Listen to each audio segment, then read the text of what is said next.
Hey, London, Nikki Edwards, Yahoo Sports. We've really seen you have a lot of flashes this season. How do you feel like you're settling in your freshman year? I'm coming along.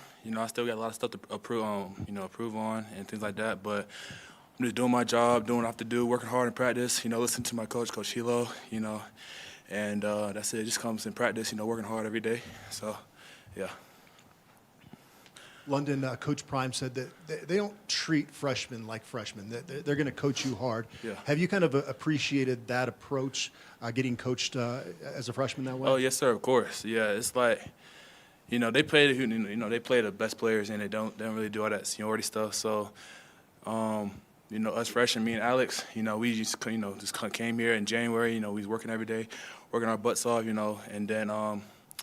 And then it shows on the field. We doing our thing on the field. Showing play. Making plays, and also our seniors, Arden and K Wade, in front of us, helping us a lot too. So it's not just all the coaches; it's also the players helping us too. So yeah. Hey, London. Jack Carlo with Buffs on SI. Just why Colorado? Coaching, pretty much. When I came, when I first got here, I fell in love with it. The coaching is amazing. Coach Hilo, first when I got here was Coach Dancy, but then they left, and then, but Coach Hilo came, and, he's phenomenal. He knows his stuff. He teaches us like we're linebackers, and I feel like that's a good thing to do because, in the league, you got to know a lot of things. You got to know more than your position, and Coach Hilo teaches that. He teaches us what the linebackers have to know and things like that, and, what the D tackles have to know. So definitely coaching is a big part of my decision coming here, and then I definitely don't regret it because, I'm learning a lot. Scott, go ahead. What's good, London? Scott Proctor at DMVR.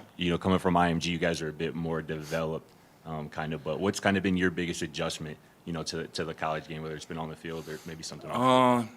Probably speed. The schedule is almost identical at IMG, and then maybe, the guys a little bit bigger. Yeah, and that's pretty much it, but as we've been here for the past, 6 months, whatever, we adapted and, got stronger and stuff. So it's not, that big of a dip, it's not really that big of a deal now. It's just another guy in front of you, and you just got to do what you got to do and play hard. Yes, sir. Hey, London. Tyler King with the Denver Gazette. Not sure how much CU was on your radar 2 years ago, but do you ever remember watching the TCU game, Coach Prime's first game here? Yeah. It was the first game, wasn't it? Yeah. What do you remember about watching that game?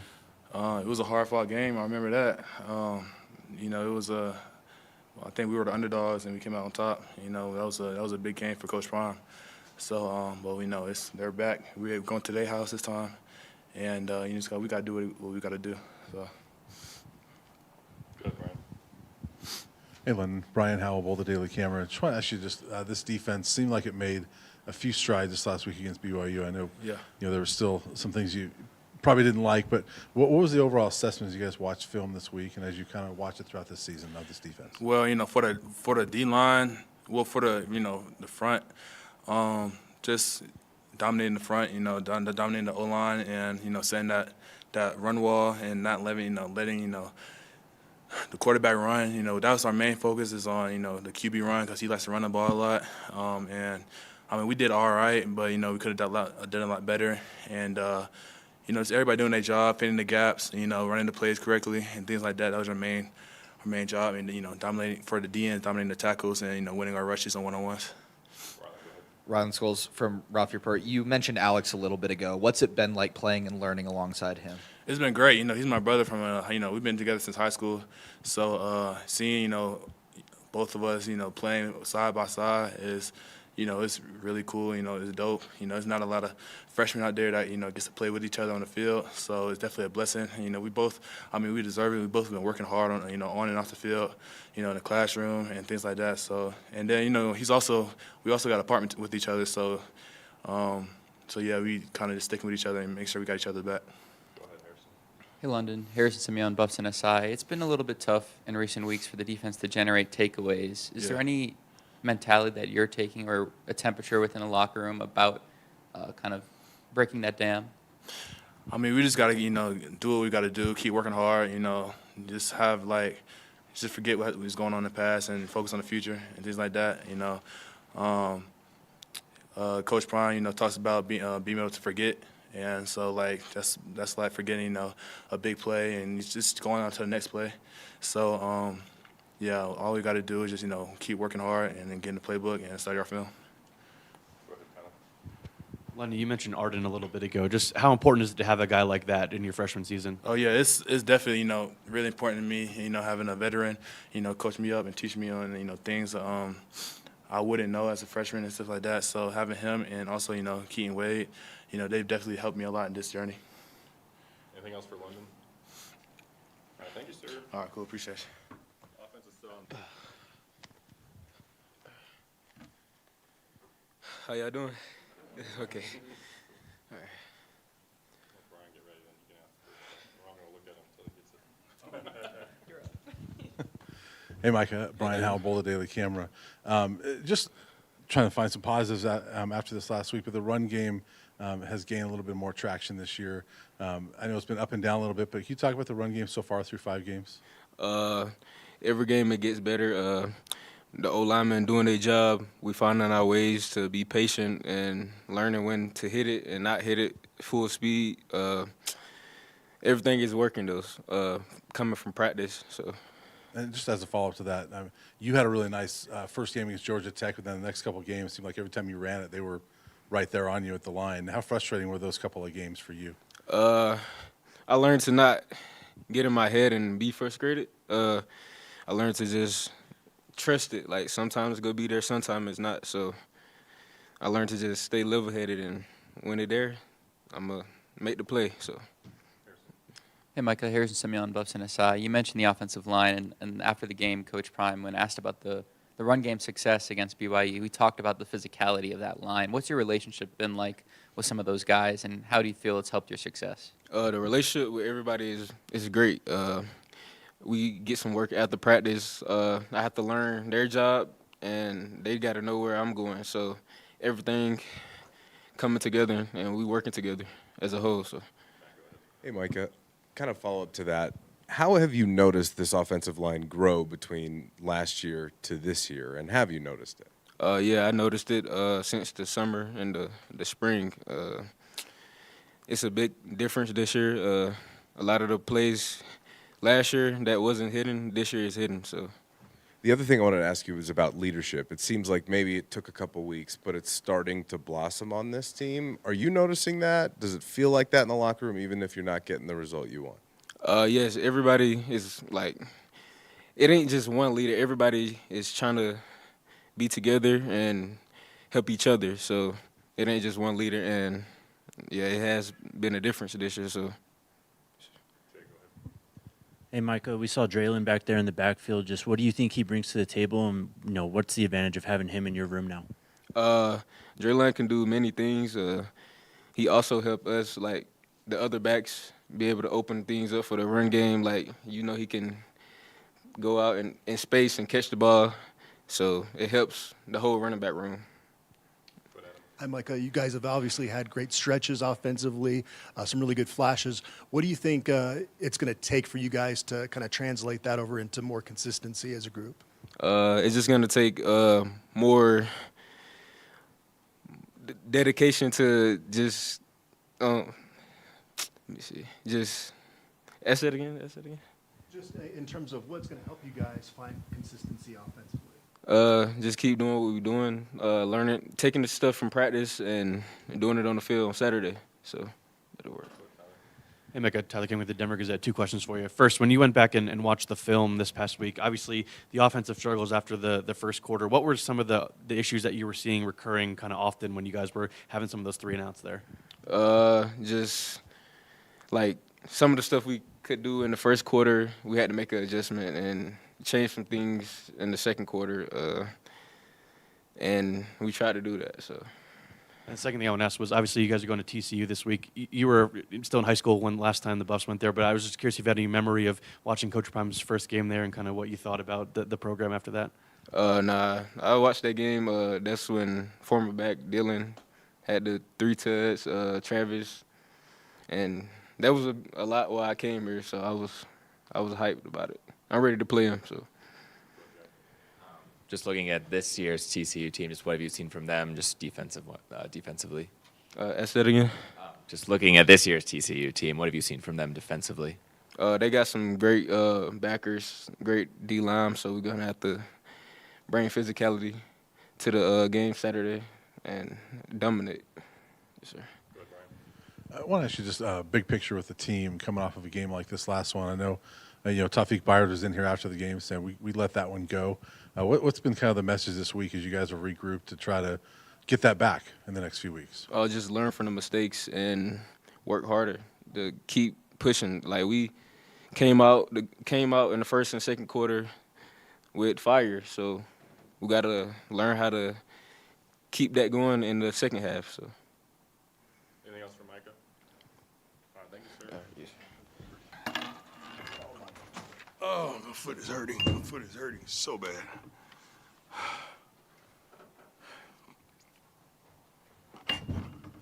Starting the page.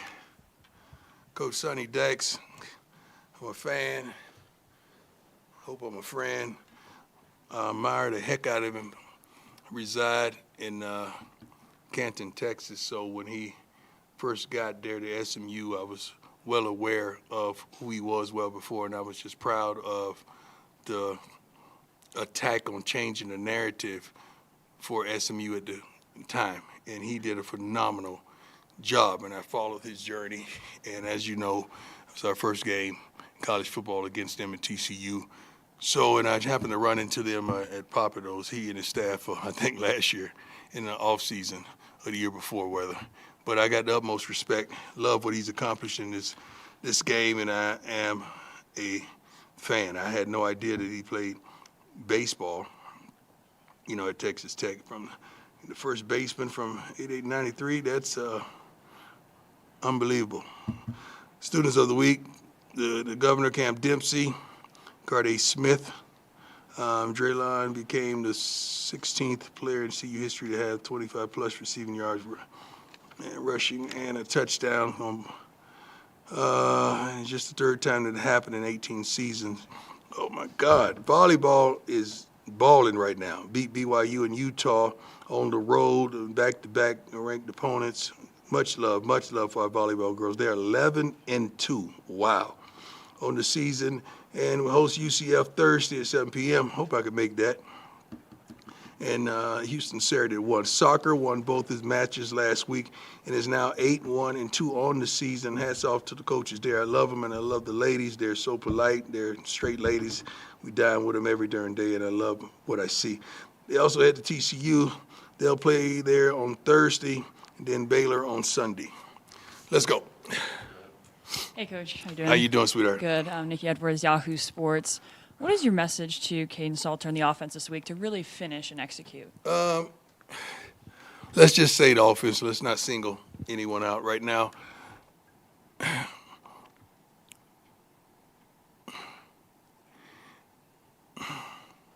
Not lost for words, just trying to frame it.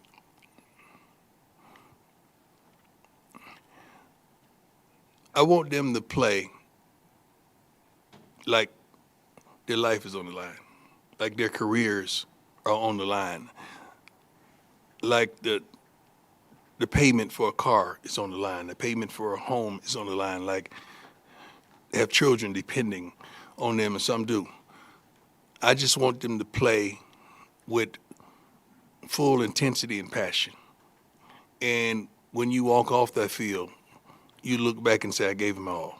That's all any coach wants. That's all I desire. I don't want you saying, I wish I could have, should have. I want you to look back over your shoulder. I asked the kids a question. I'm trying to remember the question I asked them this morning in the morning meeting. Underachieving. Yeah. Just a simple question. There's only one answer to the other. Are you underachieving or overachieving? That's it. Yes. Hey, Coach. Shane Holcomb, Scobus Sports. When you look back at that TCU win in 2023, talk about changing the perception nationally of a program like Sonny Dykes did with SMU. How much pride do you take this week in return to that same stadium as a reflection of just how much that program has come under you? I don't know about that. I mean, I can't live in the past. The past is the past. We're going to leave that there.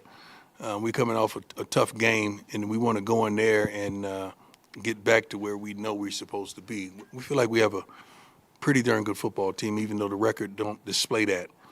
2 games to ranked opponents by 10 points in total makes us think, darn, we'll play here and play there. We get it going. TCU at that point in time had just come off, I think, playing the national championships, and we had so much fire and fanfare and athletes, bona fide dogs, and we went and did what we had to do. I'm pretty sure they understand what transpired there, but they're a whole different team, whole different understanding, whole different philosophies of how we both are attacking the game. But, both of us want to win, for sure. Hey, Coach, Brian Howell today, the camera. Speaking of underachieving, overachieving, I would guess that you would say your team is underachieving at this point. Yeah, and I am as well because I'm part of it. And so I want to ask you, why do you think this team is underachieving through the first? We're just not making the certain plays. You're at the game. Shoot, you write about it every day, don't you? You talk about it every day. Right. Why are you asking me the question? Well, I can see that, but why do you think that's the case, that these guys are not stepping up and making the plays? If I had that answer, man, it'd be worth a lot of money, because I think a multitude of us coaches are asking that same question. We know what we need to do. We just got to do it. We know exactly what we need to do. We just got to do it. It's not a mystery. John Treach, 9 News. You're challenging your guys, but are you concerned about their confidence? No, not whatsoever. Some, maybe, but I don't concern myself about confidence. I mean, this is the wrong team. If you're not a confident player, this is not the place for you, because the way we go at it, the way we go about our business, the way we practice, the challenges that we have from this coaching staff, we're in position to make plays, guys. We're in the position to make plays. We just got to make the plays. And we don't pacify people. We don't make excuses for ourselves or our team. Or I don't make excuses. We're not built like that. We're not designed like that. Hi, Coach. You said you're trying to get consistency out of. Yeah, that's been day one. Is the O-line a group that is starting to kind of inch a little bit closer towards? The O-line is not a problem. I think running the ball and pass protection is not a problem. I don't know the grades. I really don't go by that stuff or what they say. I don't know who PFF is. I don't even know who they are, where they located, who started them, who's the founder, who established it. I don't know. But I know all our kids are pretty darn good on that offensive line, right? One of the best, excuse me? Top 10. Top 10. It says a lot. That's not the problem. Hey, Coach. Jake Schwannis. How you doing, sir? Doing well. How you doing? Good. We just spoke to Micah in London. We had Tawfiq here after the game on Saturday. Just, you've mentioned a lot about leadership so far this season. Have you seen any guys from those underclassmen starting to emerge and, bloom as a leader at this point? That's tough. Let me tell you why that's tough. When you step up and you step out and want to claim that leadership position, that puts a target on you because you got a ball. Because one thing about these youngsters these days, they're going to call you out. In front of the coaches, not in front of the coaches, in the privacy and in the cafeteria, the locker room, whatever. So a lot of guys these days are reluctant to step into that role because they're going to be held accountable. And I like that. I don't want nobody playing with that. When we put an L on your chest or a D, you earned it. You deserve it. You earned it 100%. And we know we could count on you on Saturdays. Unequivocally. Hey, Coach. Scott Proctor, DMVR. Good to see you.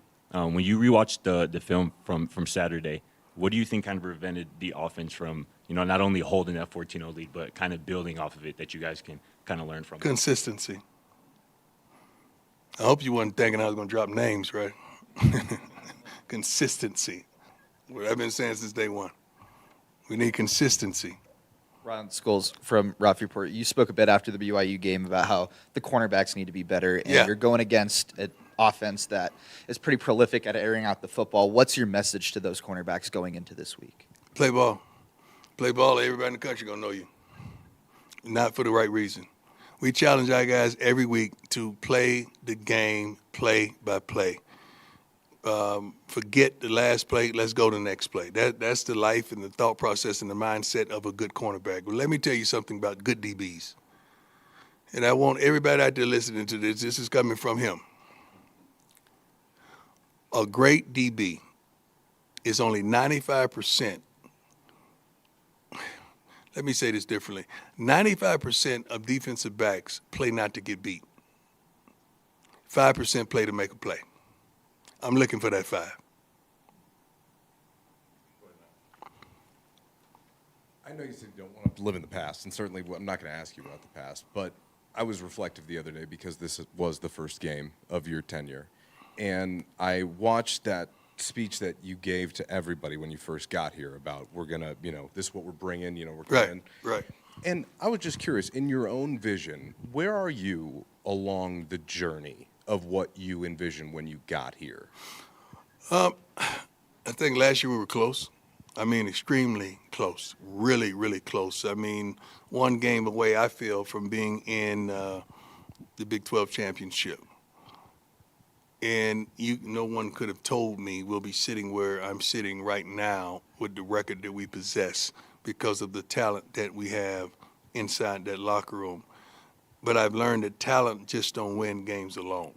It takes heart, it takes determination, it takes that dog, it takes the knowledge, it takes the preparation, that want to and that desire. And I will take that any day over talent. Any day. And where we are right now is still trying to attain what we see on a daily basis.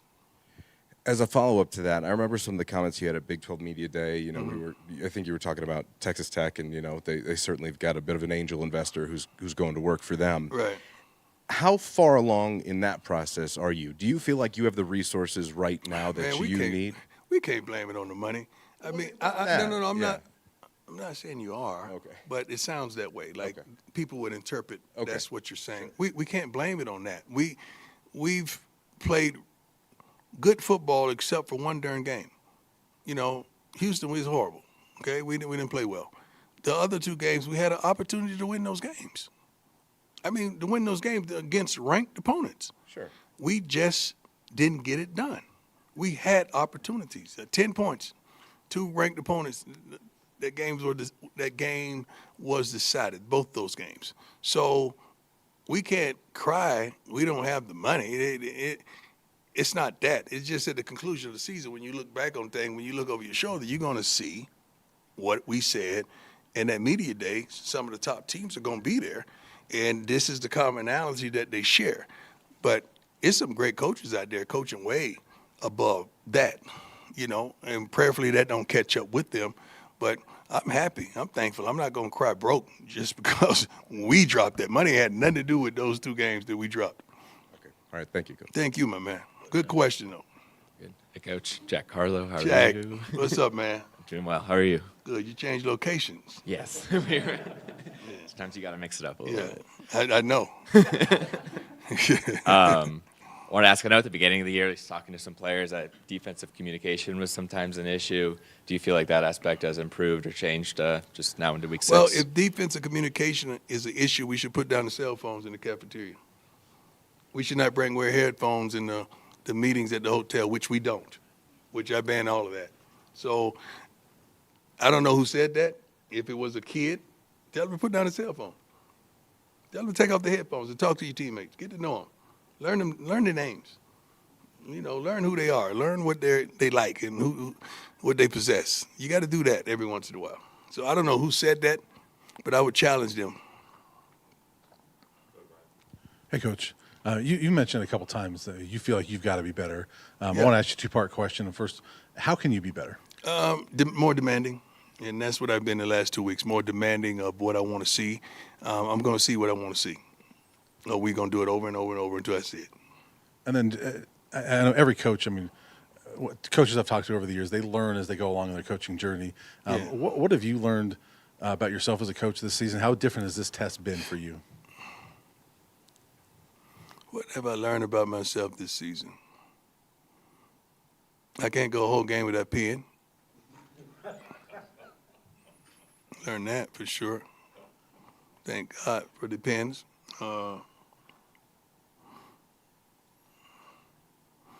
And to get more, you got to give more. You got to apply yourself more to get more.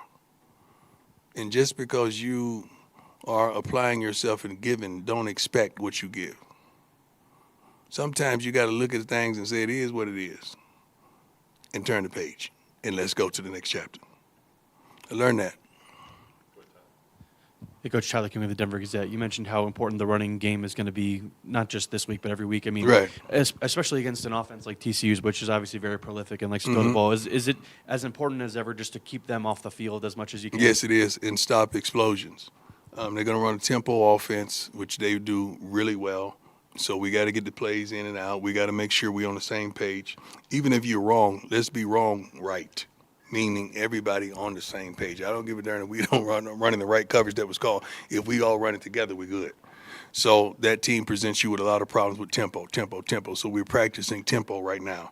And we're familiar with a tempo offense. That's the same offense we featured our first year here. Hey, Coach, before I ask you what I wanted to ask you, I just want to ask you physically, how are you doing in recovery? I'm good. My foot is hurting like crazy right now. We just went on our walk, and my foot is throbbing right now. So I can't wait to get out of these shoes and go get it rubbed down and ice. So other than that, my other health issues are pretty darn good. Got a great staff of doctors and people here that looks out for me pretty good. You also had a lot of staff changing again, this year as you're refining. Not really. 3. Okay, 3. Yeah. How have you seen this group gel together, and what do you want to see out of them? We talk about the players a lot. The staff is good, man. The staff is good. I mean, I think you can see the bonuses in what Marshall Falk has brought to the table. What Gunner, Big George, and Big Dre has brought to the table on that offensive line. We've sustaining some injuries because Pecco Sapper doing a phenomenal job with the defensive line as well, even though we've been sustaining injuries. We just got to play better at the linebacker position in the secondary. We got to play better. Coach, a big theme of your post-game press conference on Saturday was you didn't like what you saw in practice the week leading up to it. Are you liking what you see so far this week? Yeah. We've only been out there one day. So the day was pretty good. They were pretty stout. We got on them a little bit. We had to reload a few plays. But other than that, the intensity, the eagerness, the more physicality I would like to see.